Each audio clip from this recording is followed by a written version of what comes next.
Na última quinta-feira nós iniciamos o tema Deus, o Pai, dentro dessa série de mensagens, o Deus vivo e verdadeiro.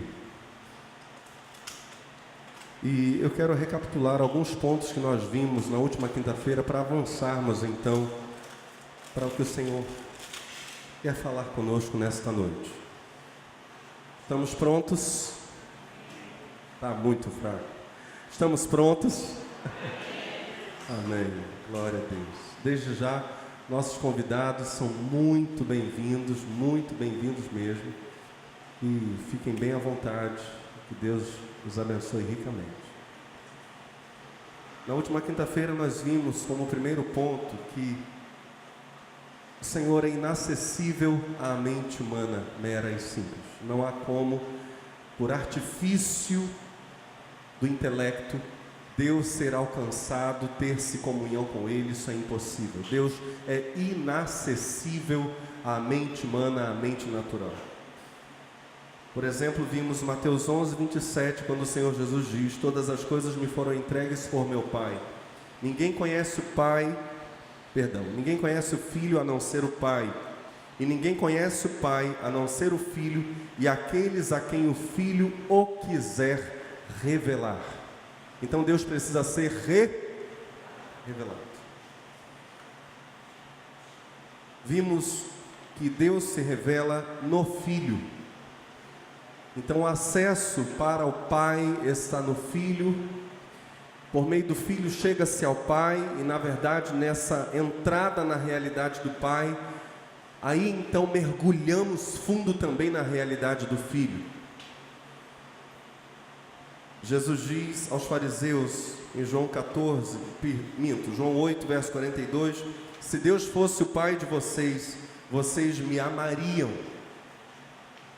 Vimos que o Pai não é Pai de todos. E aqui eu usava a mitologia nórdica para dizer que Deus não é Odin, o Pai de todos. Mas, ainda que todo ser humano tenha nascido para ser filho de Deus, verdade é que Jesus mesmo chora porque alguns rejeitaram a adoção como filhos, desprezaram o tempo da sua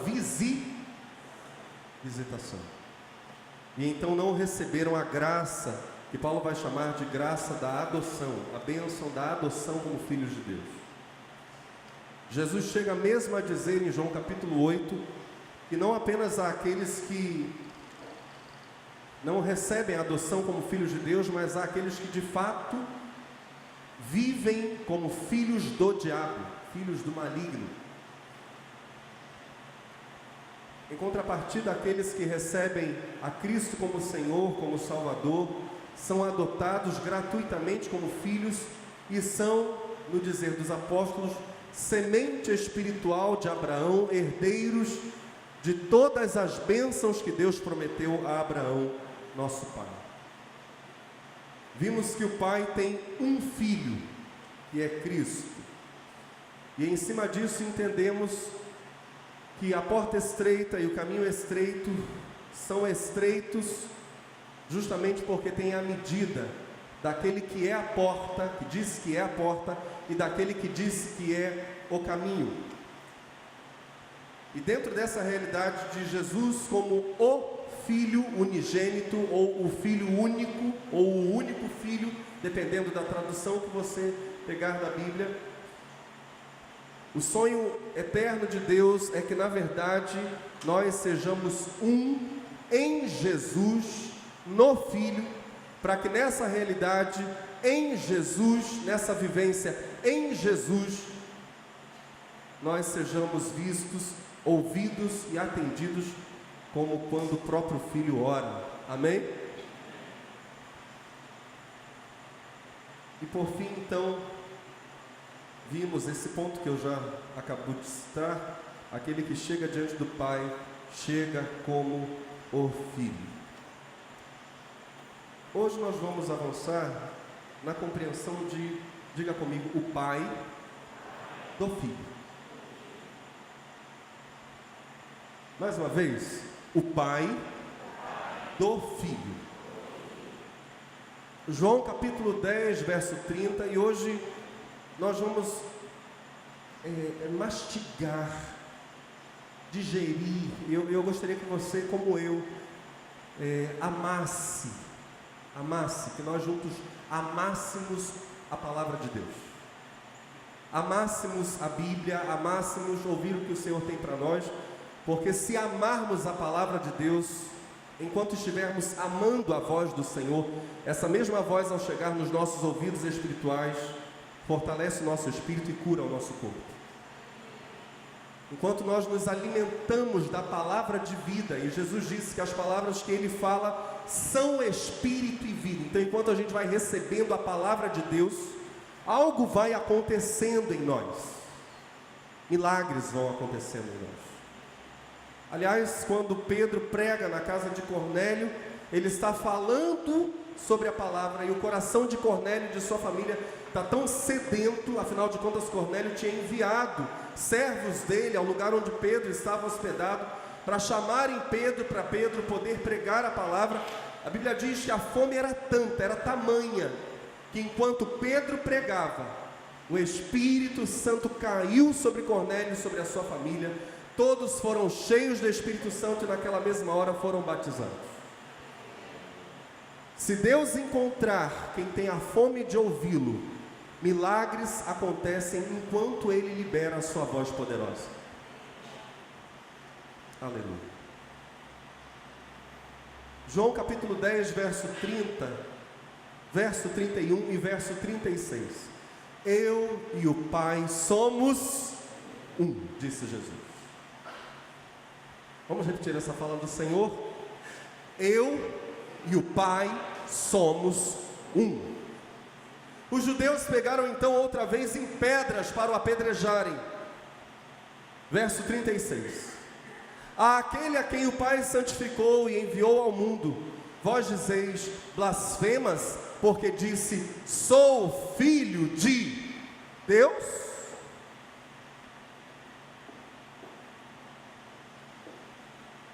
Se nós voltarmos no texto, o que Jesus falou, literalmente foi, como acabamos de ler, eu e o Pai somos um. Mas Jesus entende que os religiosos entenderam, os judeus entenderam, o que estava por detrás da fala dele. Ao dizer, eu e o Pai somos um, de fato, ele estava dizendo, sou filho do Pai. Agora, por que ao dizer, eu e o Pai somos um, Jesus estava dizendo, sou filho do Pai? Porque tudo que está unido ao Pai, preste muita atenção nisso, tudo o que está unido ao Pai, só pode estar unido a Ele por meio da filialidade.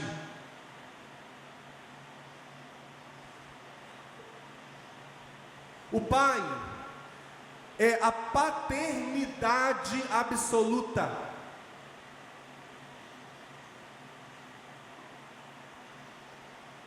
Ele não é pai na dimensão humana. Eu, por exemplo, e minha esposa, temos 4 filhos. Ou seja, eu como pai tenho 4 filhos naturais. Deus é o pai dos pais, no sentido de que Ele, a partir dele, tudo mais se relaciona com ele por meio de qualidade de filho. E quando Jesus diz, eu e o Pai somos um, na hora os judeus entenderam, bem, o Pai é Pai porque é a origem de tudo. Se você está unido a Ele, se você é um com Ele, você está dizendo que na filiação, você nada mais é que Deus também está unido a Ele de modo inseparável, está muito próximo dEle, e está vivendo a filialidade, mas mais que isso, tudo que se une ao Pai tem que se relacionar com Ele por meio da filialidade, mas ao ser um com Ele, também é divino. O Pai só é Pai porque tem seu Filho. E porque tudo vem a partir dele, Pai. O Pai é a origem de tudo. Enquanto está ligado a seu Filho, e essa é uma ideia que Pannenberg também tem. Enquanto está ligado a seu Filho, o Pai é o Pai. Fora dessa união com o Filho, a partir do qual o Pai cria todas as coisas, não há nenhuma paternidade no Pai. Se o Pai não tem o Filho Jesus Cristo, o divino Filho, unido a Ele, sendo um com Ele, a partir do qual o Pai cria todo o universo e todas as coisas que existem, se não há o Filho unido ao Pai, não há paternidade no Pai.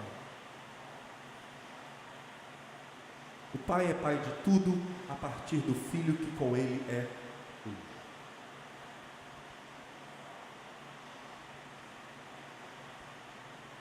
Fora dessa união, o Pai não é Pai em sentido nenhum.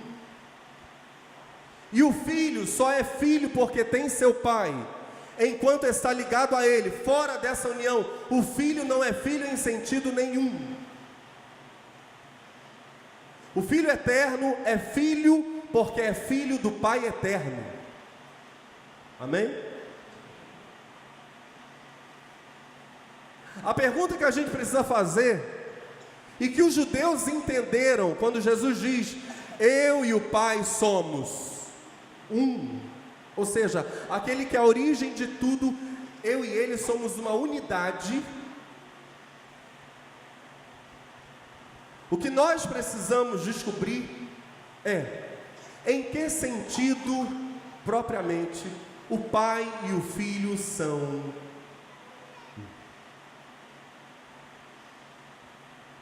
Por tudo que os evangelhos vão dizer, as cartas paulinas vão dizer, as epístolas gerais, particularmente as epístolas de João vão dizer, e a gente vai examinar algumas falas de João sobre essas coisas, o Pai e seu Filho são o um da vida e do amor. Eles são a unidade inseparável, indissolúvel, insolúvel, não dá nem para solucionar esse problema, indivisível. Eles são um núcleo, diga comigo, núcleo. O Pai e seu Filho são um núcleo paterno, filial, eterno e constante. Os judeus sabiam que Deus era a origem de tudo. Sabiam que Deus era o Pai. Quando Jesus diz, mas há um detalhe, nessa paternidade do Pai, eu sou o Filho que com Ele é um.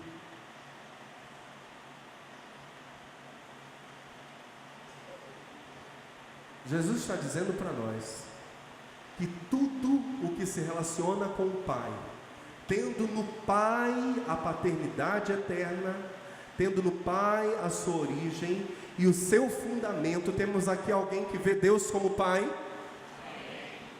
No dizer de Jesus, toda relação verdadeiramente filial em relação a Deus tem que passar pelo núcleo.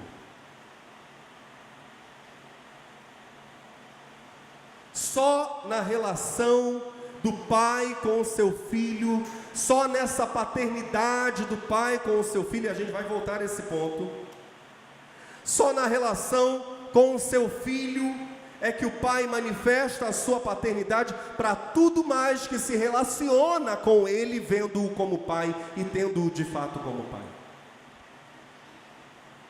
Esse é o motivo, por exemplo, e agora a gente volta a um dos textos que foi citado na quinta-feira, de Jesus introduzir os discípulos nas relações da Trindade, quando ele ora assim: que eles, Pai, que eles sejam, está muito fraco, que eles sejam, onde? Em nós.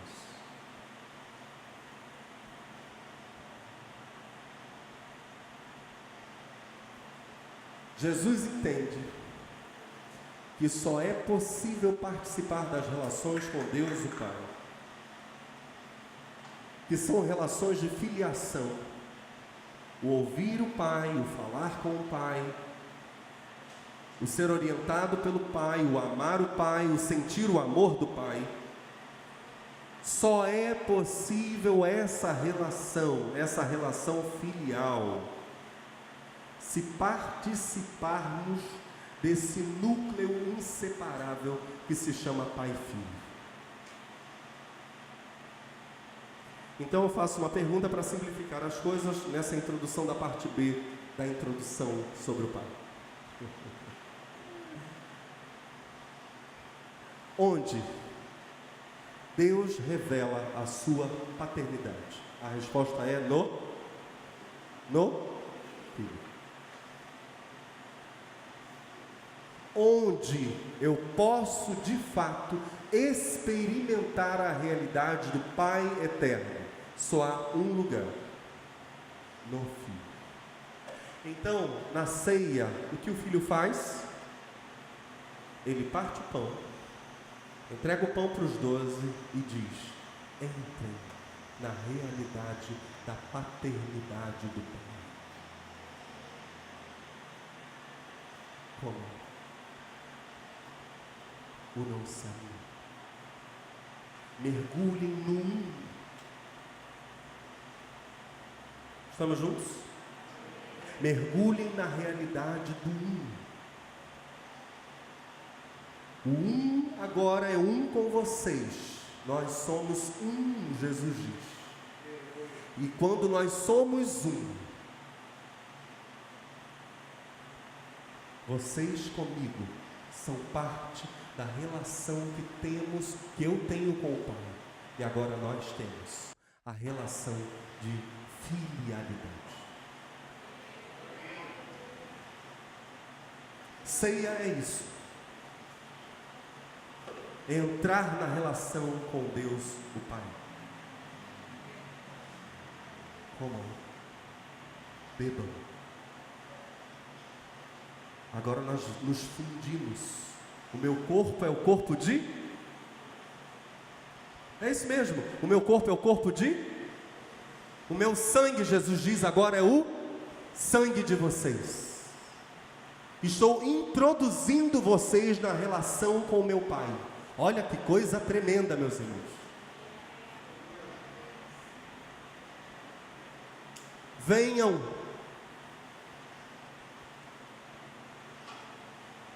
A ceia fala para nós sobre sermos o corpo do Filho. Ou seja, é o momento em que o Filho se identifica conosco, mas nós nos identificamos também com Ele, comendo o pão e bebendo o vinho. Ele compartilha conosco a sua própria identidade. Ao comermos da sua carne, ao bebermos do seu sangue, o corpo que é, daqui a pouco, sacrificado na cruz como corpo de pecado, é o nosso corpo que foi. E o corpo que se levanta 3 dias depois da sepultura ressurreto, é o nosso novo corpo que vem. O corpo do pecado vai para a cruz. O corpo da ressurreição, corpo de glória, é o nosso novo corpo que vem. Introduzidos na relação com o Pai, inclusive admitidos como seres de corpos novos. E meus irmãos, ainda que no final dos tempos, no final desta era, a Bíblia diga que os salvos serão glorificados, vão receber corpos que não podem mais adoecer, envelhecer e morrer.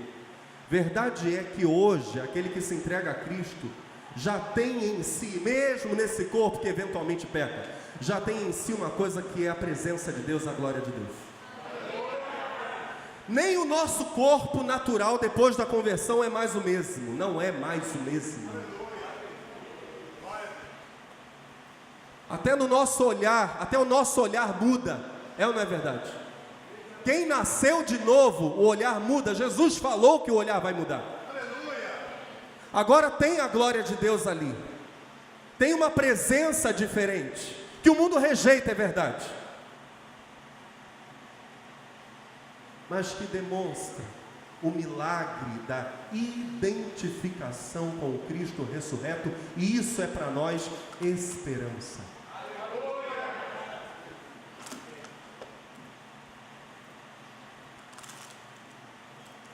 Na ceia do Senhor, é dada para nós a participação na filialidade.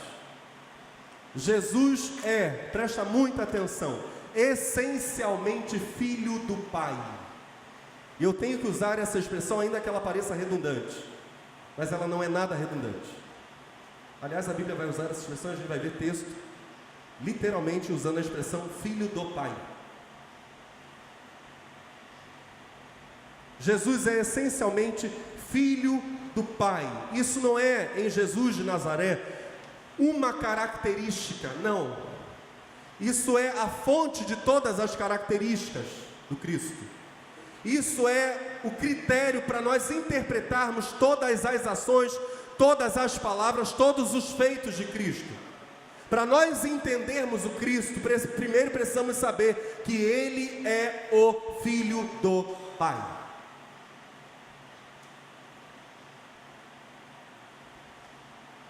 Deus nunca foi visto por alguém. O Filho unigênito, diga comigo, o Filho unigênito, que está no seio do Pai, esse o revelou. Eu quero parar para pensar com vocês nos dois verbos que aparecem na parte B desse texto, que é João capítulo 1, verso 18. Os dois verbos que estão presentes na segunda parte desse verso são estar, diga comigo, estar, e revelar. Antes de pensar nisso, e na verdade já pensando nesses dois verbos, eu quero ler outras 4 versões da Bíblia. O mesmo verso, João 1, verso 18. Primeira versão, fácil de ler. Ninguém jamais viu a Deus, mas Deus, o único Filho, que está em perfeita união com o Pai, nos mostrou como Deus é. Versão de Portugal, o livro. Nunca ninguém viu Deus, mas o seu Filho único, que vive na intimidade do Pai, nos revelou. Nova versão internacional. Ninguém jamais viu a Deus, mas o Deus unigênito, e aqui eles usam outros manuscritos, porque há manuscritos gregos com o Filho e há manuscritos gregos com o Deus unigênito, e a NVI optou por o Deus unigênito. Voltando, ninguém jamais viu a Deus, mas o Deus unigênito, que está junto do Pai, o tornou conhecido.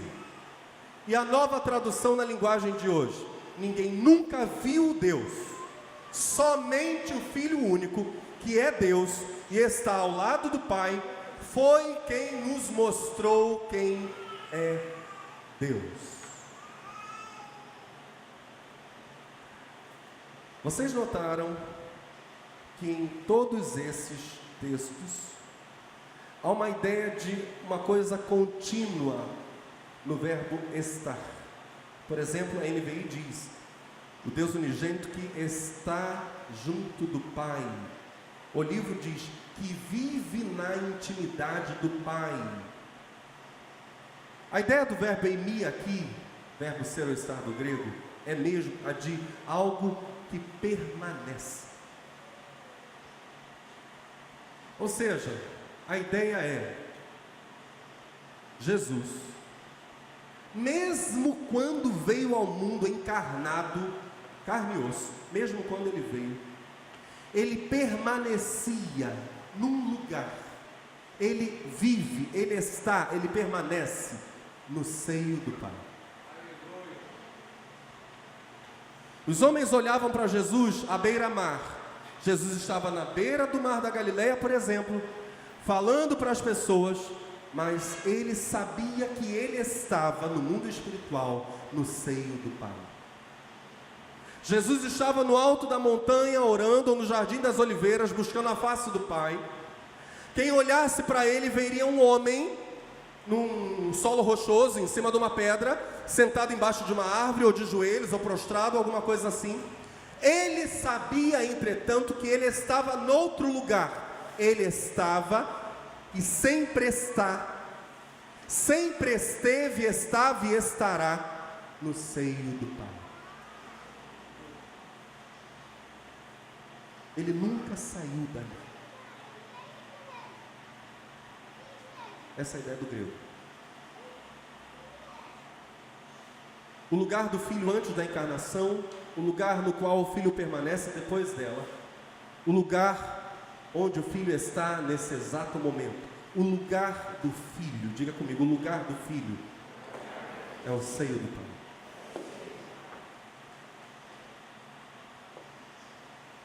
Enquanto ele está no mundo encarnado, ele está no seio do Pai, de João 1,18. Agora, por estar nessa profunda intimidade, nessa intimidade da exclusiva filialidade, porque ele é o Filho único,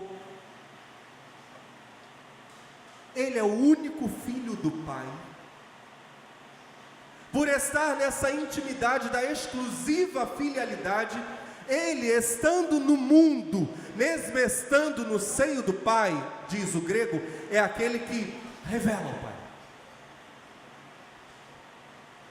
Quem olha para ele, descobre quem o Pai é, porque ele vive, ele respira, ele se move, ele anda na dimensão da intimidade do Pai, ele não sai dali.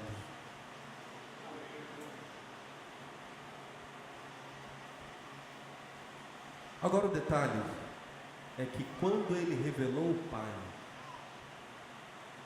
ele finalmente mostrou de um modo único para nós quem é nosso Deus.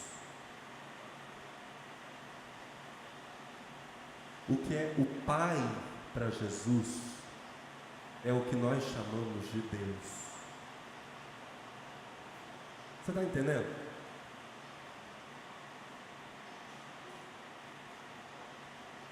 Jesus revelou aquilo que a gente chamava de Deus, aquilo que os antigos chamavam de Deus,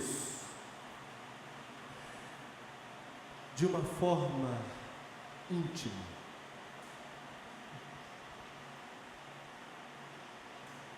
Como vimos na quinta-feira passada, Jesus acrescenta a ideia do Deus Santo, que é real, que permanece hoje, evidentemente.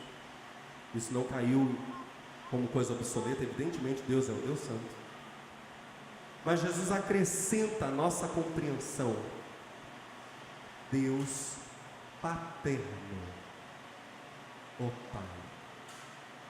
Queridos amigos, amemos uns aos outros, porque o amor vem de Deus.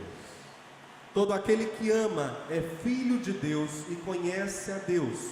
Aquele que não ama, não conhece a Deus, pois Deus é amor. Foi assim que Deus mostrou o seu amor por nós.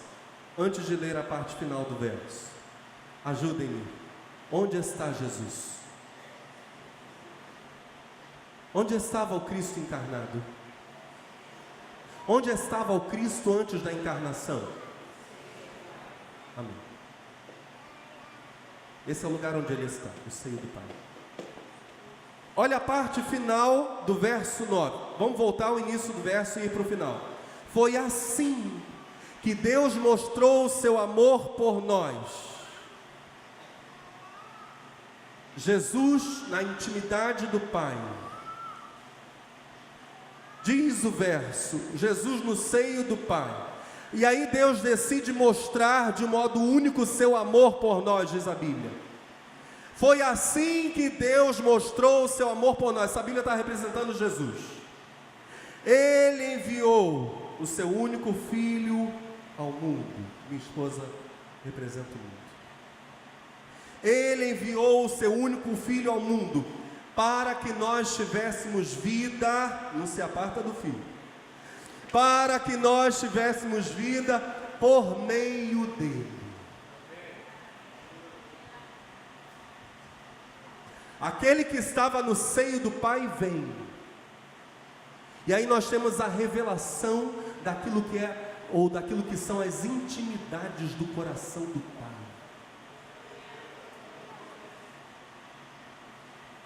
Esse é Jesus. E esse é o Pai, ao olharmos para Jesus. Como Deus demonstra seu amor? Essa é a pergunta que nós faríamos para João. João, como é que Deus demonstra o seu amor? Enviando o seu Filho. Revelando aquele que estava no seu seio. Como posso, João, experimentar esse amor de Deus que vem no Filho? A resposta que João nos daria é: unam-se ao Filho. Quem se unir ao Filho receberá a revelação do amor do Pai, do coração do Pai, da intimidade do Pai. Aquele que estava no seio do Pai veio. Unam-se a Ele e vocês vão penetrar as entranhas do Pai.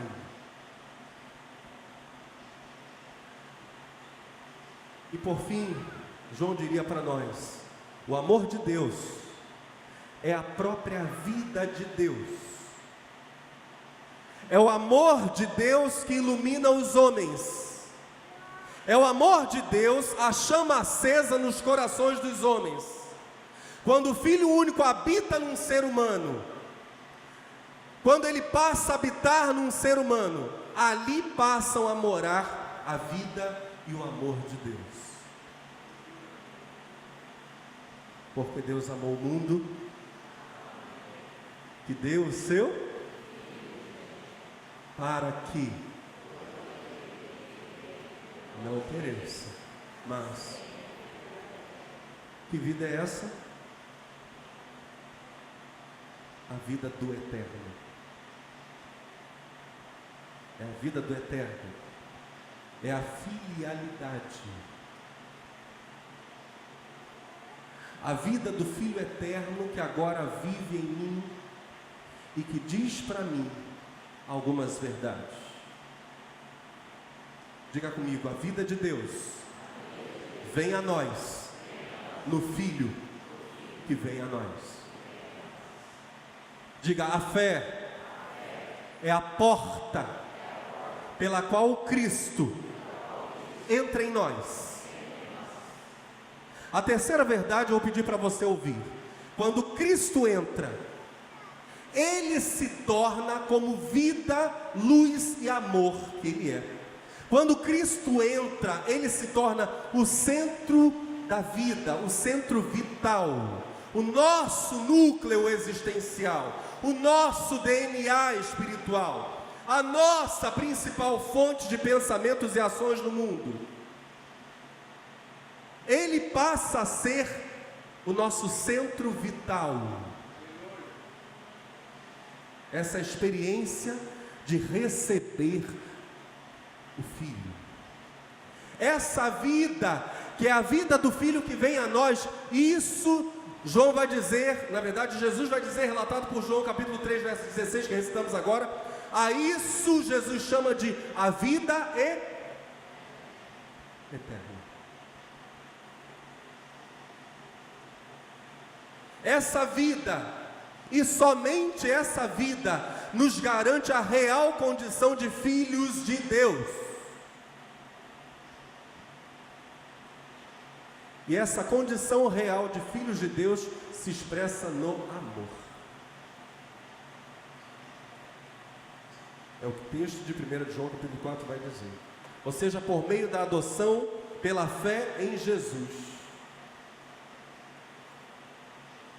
Quando Jesus vem a nós, o amor, a vida, a luz estão em nós. E quando João fala sobre luz, ele está falando sobre a luz do amor. Essa é a evidência de que realmente agora somos filhos de Deus. Verdade importante então que nós precisamos concluir. Em Jesus, Deus decidiu não ter nenhuma outra forma de se relacionar conosco que não seja como Pai.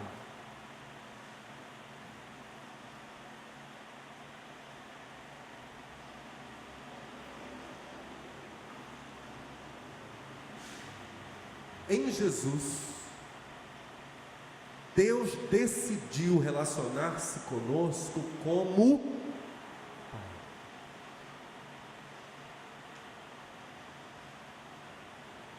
Somos filhos do Pai, e como filhos do Pai, estamos onde o Filho está. A pergunta é: onde o Filho está? No seio do Pai. Então estamos no seio do Pai. Deus só tem um Filho e decidiu relacionar-se conosco por meio desse Filho. Estamos no Filho e então Deus é nosso Pai.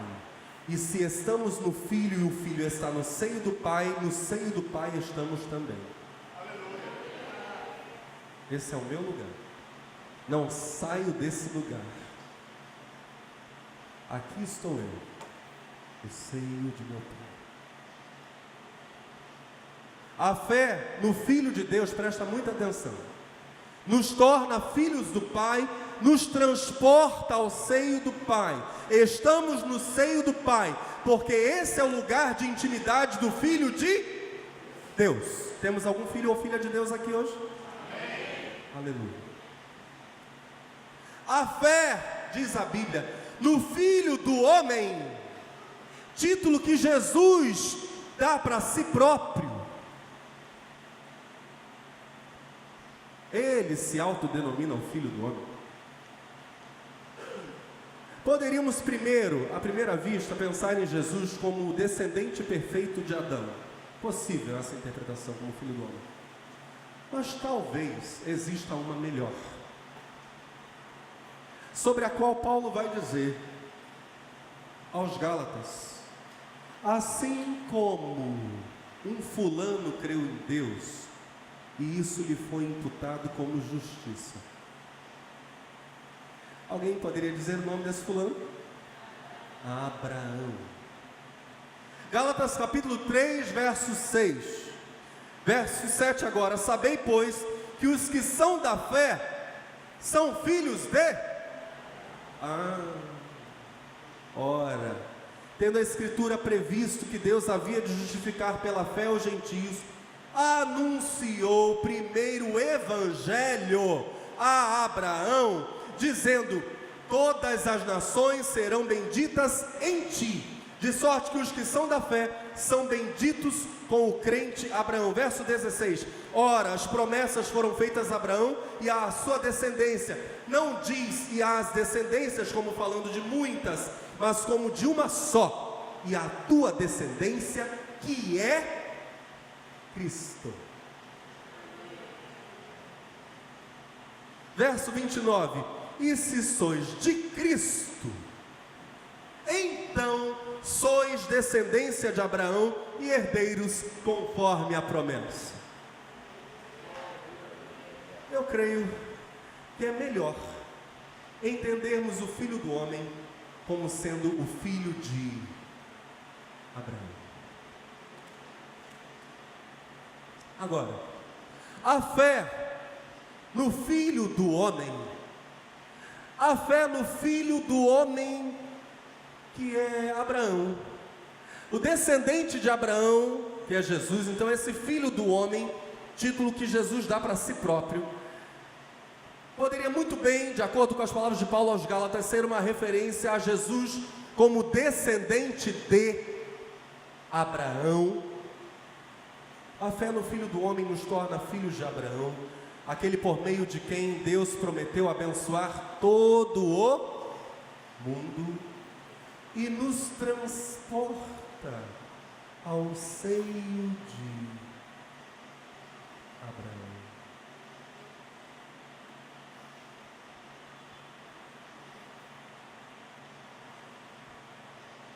Temos aqui alguém que está no seio de Abraão. Vocês lembram de alguma história que fale sobre isso?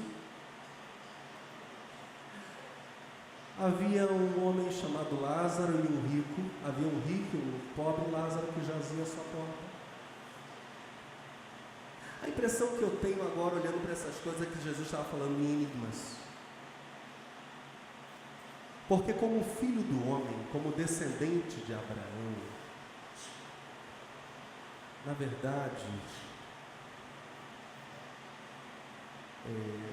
nós estamos em Cristo, e Cristo é para nós o grande filho de Abraão, aquele que estaria teoricamente no seio de Abraão. Então em Cristo todos já estamos nesse lugar.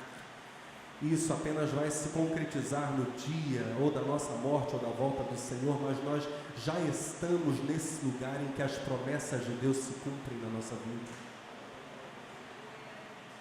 Eu já estou transportado pela fé a esse lugar de intimidade com as promessas feitas por Deus a Abraão. Eu já estou nesse seio. Lázaro vai para o seio de Abraão. Isso bem pode ser uma figura daquilo que já é. Aliás, não são poucas as vezes em que Jesus fala dessa maneira nos evangelhos, e não são poucas as vezes que o Apocalipse fala sobre essas atemporalidades proféticas, algo que agora está acontecendo e que amanhã continuará a acontecer. Temos aqui alguém que está no lugar onde as promessas se cumprem. Nosso Deus é o Pai do Filho, ou melhor, o Pai do Filho é que é o nosso Deus. Eu disse para vocês que essa expressão, o Filho do Pai, é uma expressão que aparece literalmente na Bíblia. Ela aparece, por exemplo, em 2 João capítulo 1, verso 3. Graça, misericórdia e paz da parte de Deus Pai, da do Senhor Jesus Cristo, o Filho do Pai, seja convosco na verdade e amor. O Pai do Filho realiza a sua vontade na verdade e no amor. Nem a verdade compromete o amor, nem o amor compromete a verdade. Entendendo que Deus é o Pai do Filho, nós perguntamos o que sejam então verdade e amor para Deus. Deus realiza a vontade dele por meio do Filho, em verdade, em amor. Então diga comigo, a vontade de Deus se realiza na verdade e no amor. A pergunta que nós precisamos fazer é: o que é para Deus verdade e amor? E a resposta é a revelação que Cristo nos dá. O que o Filho demonstra como verdade e amor é verdade e amor para o Pai. Quem quiser encontrar verdade e amor do Pai, irá para o Filho. O que agrada ao Pai é o Filho, e tudo que o Filho trata como verdade e amor, pois Deus é o Pai do Filho. Aí João chega para nós e diz: sabemos que todo que é nascido de Deus não peca, mas o que foi gerado de Deus, que é Cristo, Cristo foi gerado de Deus, mas o que foi gerado de Deus guarda o mesmo, e o maligno não toca nele. Quem está refugiado em Cristo experimenta verdade e amor de Deus, porque Cristo é o refúgio dos seus irmãos. Há uma canção belíssima que diz: Cristo, Tu és meu refúgio, em quem posso confiar. Cristo, Tu és meu refúgio, coloco minha confiança em Ti, coloco minha confiança em Ti. Temos aqui alguém que quer viver na verdade? A verdade é o que Cristo apresenta como verdade. Ele revela a verdade do Pai. Temos aqui pessoas que querem viver em amor. Aleluia. Cristo revela o que é amor para o Pai. Agora, Zacarias capítulo 12 vai unir dois conceitos que até agora ainda poderiam nos perturbar. Diga comigo: o unigênito, o primogênito. Zacarias capítulo 12 é uma profecia que Jesus aplica a si próprio em seu discurso sobre o fim desta era. E ali nós temos uma nuance de dois grandes conceitos: o unigênito e o primogênito. Zacarias 12, verso 10 diz assim: mas sobre a casa de Davi e sobre os habitantes de Jerusalém derramarei o espírito de graça e de súplicas, e olharão para mim a quem transpassaram, e pranteá-lo-ão sobre ele, como quem pranteia pelo filho único, e chorarão amargamente por ele, como se chora amargamente pelo primogênito. O que os mestres da lei, ao examinarem essas palavras de Zacarias, jamais imaginariam é que essa profecia falaria do choro de Jerusalém como o choro de alguém que perde o seu filho unigênito, o seu único filho, ou também como o choro de quem perde o seu filho mais velho, o seu primogênito, mas que isso sobretudo seria, isso os mestres da lei jamais imaginariam, uma referência a Deus mesmo, falando de seu próprio filho. E isso fica claríssimo, essa relação de intimidade do pai com o seu filho, nessa mudança do para mim para o sobre ele. Então o texto diz: olharão para mim a quem traspassaram, e pranteá-lo-ão sobre ele. Há uma mudança de tratamento no texto. Deus fala sobre si e depois fala sobre si, mas de uma forma indireta, como se ele estivesse falando dele, não mais de si mesmo. Ou seja, essa fala para nós da unidade de pai e filho, em referência a Deus, a um para mim e a um sobre ele. Agora, o unigênito, o único filho de Deus, ao olharmos para ele, crermos nele de todo o nosso coração, ele vem a nós, e de unigênito se cumpre então a profecia de Zacarias 12, ele passa a ser o primogênito. Jesus é o filho unigênito de Deus? Sim ou não? Deus tem quantos filhos? Entretanto, aqueles que recebem o unigênito passam a tê-lo em si, e com essa nova identidade, como também filhos de Deus, o unigênito deixa de ser unigênito.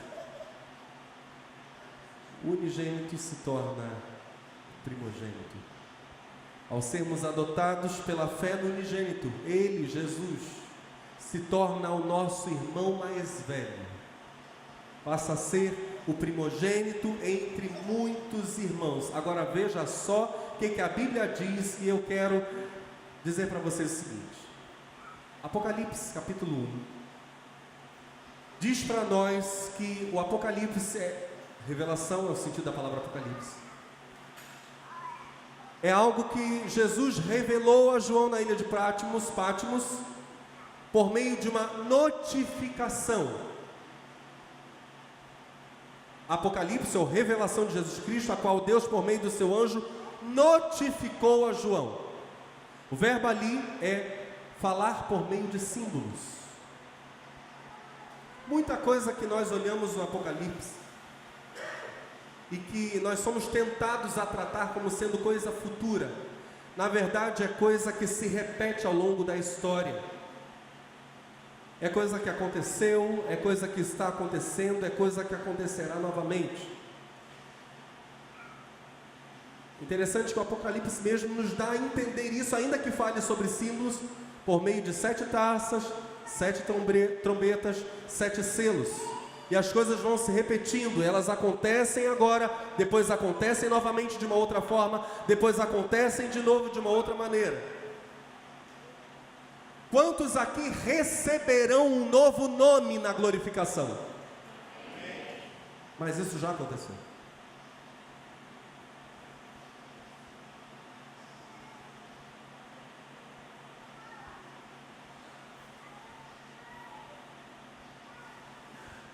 O nome de Deus e o nome do Filho, pela nova identidade como filhos no Filho, já nos é dado.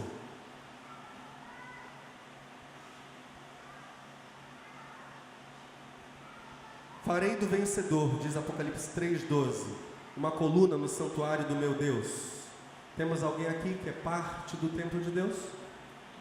Paulo diz: vós sois lavoura de Deus e edifício de Deus. Vocês são santuário do Deus vivo. Agora o detalhe, e vimos isso ontem no MDA, é que Paulo no contexto não está falando sobre a individualidade. Paulo está falando sobre o santuário do Deus vivo ser a coletividade.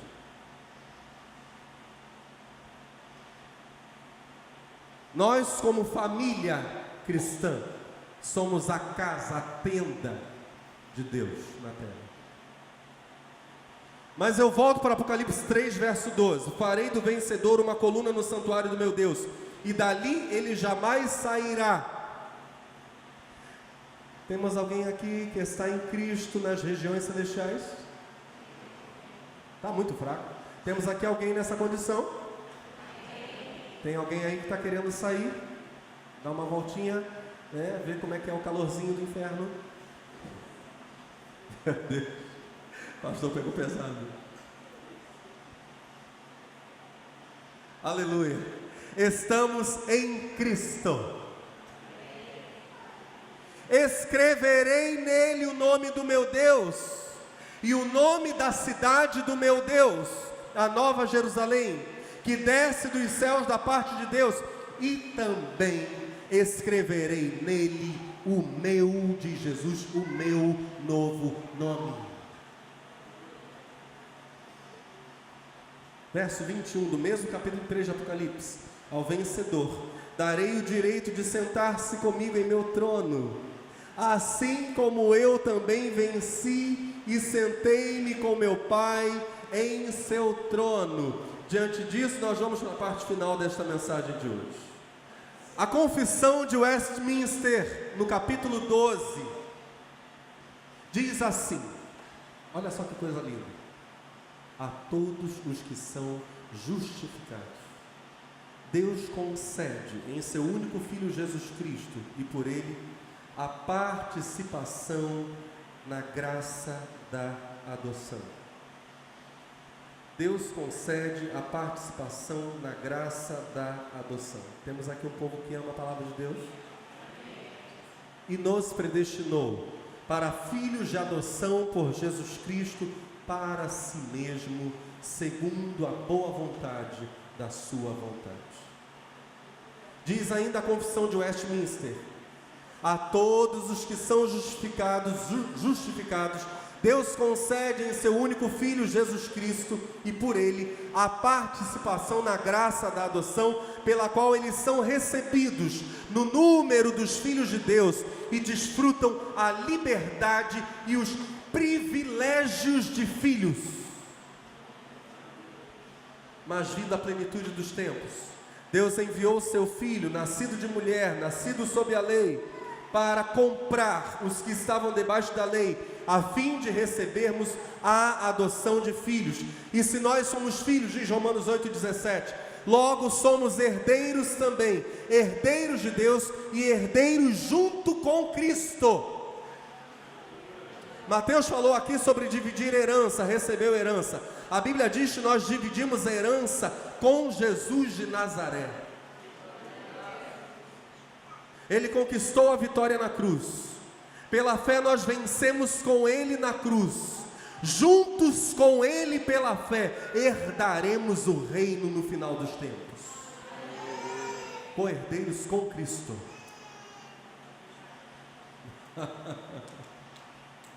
Aleluia. se é certo que com ele padecemos, para que também com ele sejamos E agora nós recitamos juntos. Mas a todos quantos o receberam, deu-lhes o poder de serem feitos filhos de Deus, aos que creem no seu nome. Aleluia. Agora, o que eu disse para vocês que já está acontecendo e vai acontecer de um modo diferente. Nós já temos sobre nós, pela adoção, olha para o seu irmão e diga: você já tem em Cristo, sobre você, gravado o nome do Senhor. Jeremias 14, 9.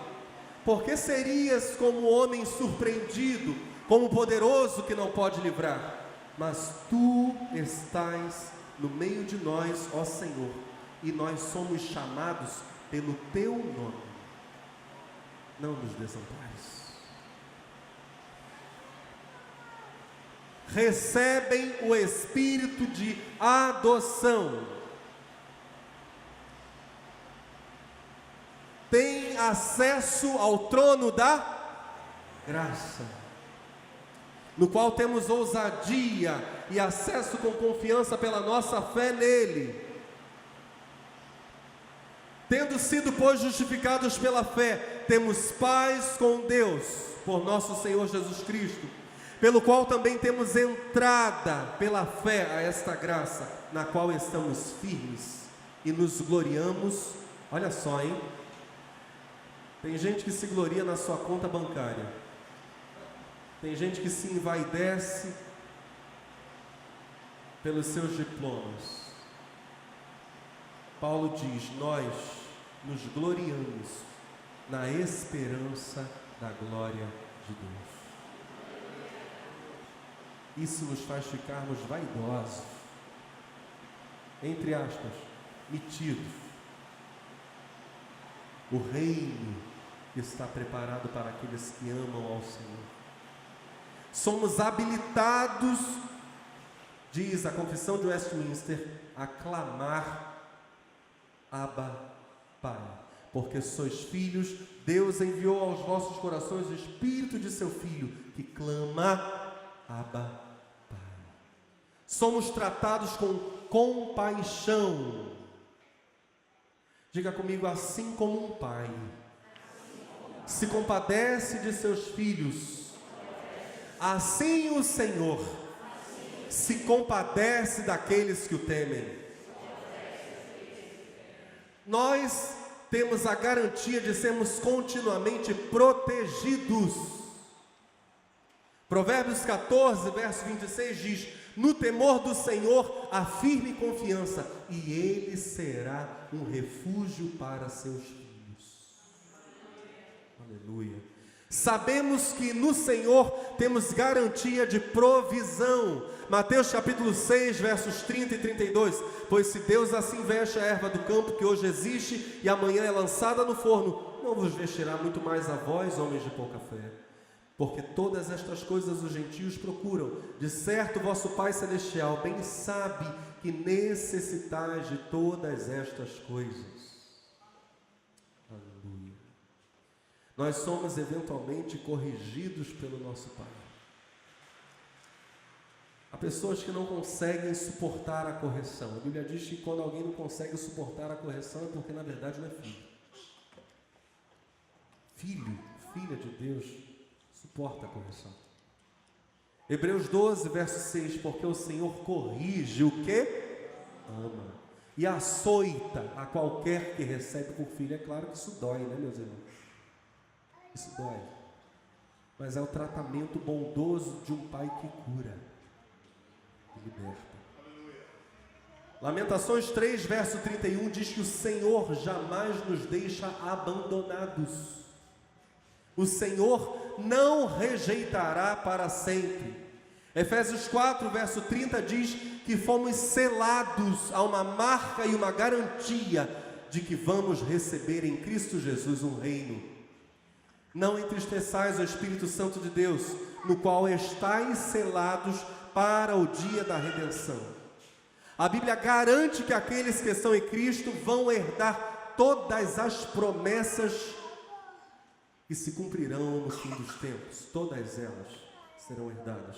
Hebreus 6, verso 12. Não vos façais negligentes, mas sejais imitadores dos que pela fé e paciência herdam as promessas. E somos herdeiros em Cristo Jesus, diz ainda a confissão de Westminster, da eterna salvação. Bendito seja o Deus e Pai de nosso Senhor Jesus Cristo, que segundo a sua grande misericórdia, nos gerou de novo para uma viva esperança pela ressurreição de Jesus Cristo dentre os mortos, para uma herança incorruptível, incontaminável, que não se pode murchar, guardada nos céus para vós.